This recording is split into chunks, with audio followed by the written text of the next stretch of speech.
கஞ்சா போதைக்கு எதிராக காவல்துறை எதற்கும் அஞ்சாமல் கடுமையாக நடவடிக்கை எடுக்க வேண்டும். விக்ரமராஜா தமிழக டிஜிபிக்கு கோரிக்கை.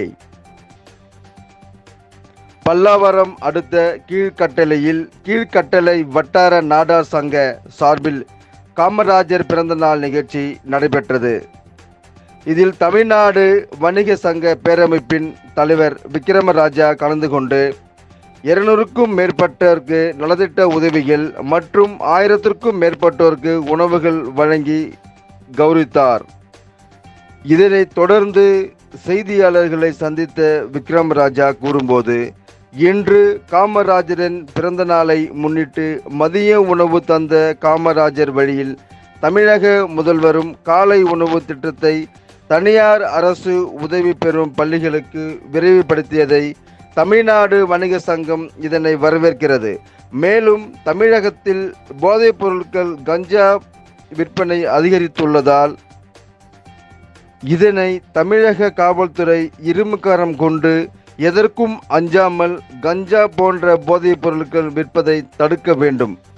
தேவைப்படும் பட்சத்தில் தமிழ்நாடு வணிக சங்க பேரமைப்பும் காவல்துறையோடு உறுதுணையாக நின்று கஞ்சா விற்பனையை தடுக்க தயாராக இருப்பதாகவும் விக்ரமராஜா தெரிவித்தார்.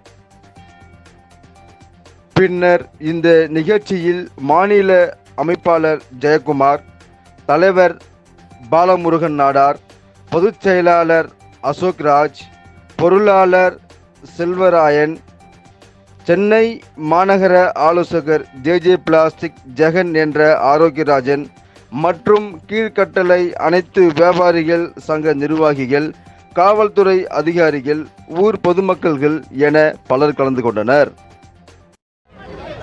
தேசிய தலைவர் மாண்புமிகு மரியாதைக்குரிய பெருந்தலைவர் கர்ம வீரர் காமராஜருடைய 122வது பிறந்தநாளை முன்னிட்டு கீழ்கட்டளை நாடார் சங்கத்தினுடைய சார்பாகவும் இந்த வணிகருடைய சார்பாகவும் இங்கு ஆயிரக்கணக்கான பொதுமக்களுக்கு 5 கிலோ அரிசி வழங்கப்பட இருக்கிறது.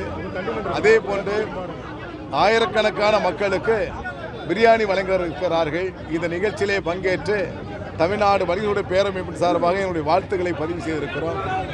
மரியாதைக்குரிய தேசிய தலைவர் பாரத தேசிய தலைவர்களுடைய பிறந்தநாள் நிகழ்ச்சியிலே இன்று மாண்புமிகு தமிழக முதலமைச்சர் அவர்கள் 3996 பள்ளிகளுக்கு காலை உணவு திட்டத்தை தொடங்கி இருக்கிறார்கள். ஏறக்குறை 2.5 லட்சம் பிள்ளைகள் அதிலே பயன்பெறுகிறார்கள். இந்த நோக்கம் பெருந்தலைவர் அனைவரும் கல்வி, அனைவரும் ஒரே சமூகம் என்ற அடிப்படையிலே உழைத்தார். அந்த அடிப்படையில் மாண்புமிகு முதலமைச்சர் அவர்கள் அவர் பிறந்தநாள் விழாவிலே இதை ஏற்பாடு செய்து அறிவித்ததற்காக தமிழ்நாடு வணிக சங்கங்களின் பேரமைப்பின் சார்பாகவும் இந்த அனைத்து சமூக மக்கள் சார்பாகவும் மாண்புமிகு முதலமைச்சர் அவர்களை நெஞ்சார பாராட்டி வணங்குகிறோம். இதே போன்று பெருந்தலைவர் கர்ம வீரர் காமராஜர் நிகழ்ச்சியில் இங்கு இருக்கின்ற காவல்துறை கூடுதல் டிஜிபி அவர்கள் ஒரு அறிவிப்பை தந்திருக்கிறார்கள். காவல்துறை மிக கடுமையான நடவடிக்கை எடுக்கப்பட வேண்டும். எந்த சட்ட ஒழுங்கு பிரச்சனையாக இருந்தாலும் எந்த அழுத்தத்தையும் பயப்பட வேண்டாம், கடுமையான நடவடிக்கை எடுக்கப்பட வேண்டும் என்று சொல்லி நடவடிக்கை தொடங்கி இருக்கிறார்கள். இந்த நடவடிக்கை தொடர்ந்து அப்பொழுக்கற்ற தமிழகமாக, இங்கு கஞ்சா இல்லாத தமிழகமாக, ரவுடிசம் இல்லாத தமிழகமாக உருவாக்குவதற்கு காவல்துறை நடவடிக்கை எடுக்கப்பட வேண்டும். உங்களுக்கு ஒரு சோதனை என்று சொன்னால் உங்களுக்கு பக்கபலமாக தமிழ்நாடு வணிகத்துறை பேரமைப்பு துணை இருக்கும் என்பதை சொல்லி பெருந்தலைவர் கர்ம வீரர் காமராஜர் பிறந்தநாள் நிகழ்ச்சியிலே இது ஒரு சபதமாக ஏற்றுக்கொண்டு இந்த கஞ்சா இல்லாத தமிழகத்தை உருவாக்குவோம் என்பதை சபதமேற்போம் என்பதை நான் கேட்டுக்கொள்கிறேன். தமிழகம் முழுவதும் சாலையோர வியாபாரிகளை ஒழுங்குபடுத்தி முறைப்படுத்தி அவர்களுக்கு ஒரு மாற்று இடத்தை கொடுக்கப்பட்டு, இந்த டெல்லியில் பார்த்தீங்கன்னா ஈவினிங் பஜார்னு ஒரு பஜார் இருக்கும். பல நாடுகளில் அந்த நிலை இருக்கிறது, வெளிநாடுகளில் அந்த நிலை இருக்கிறது.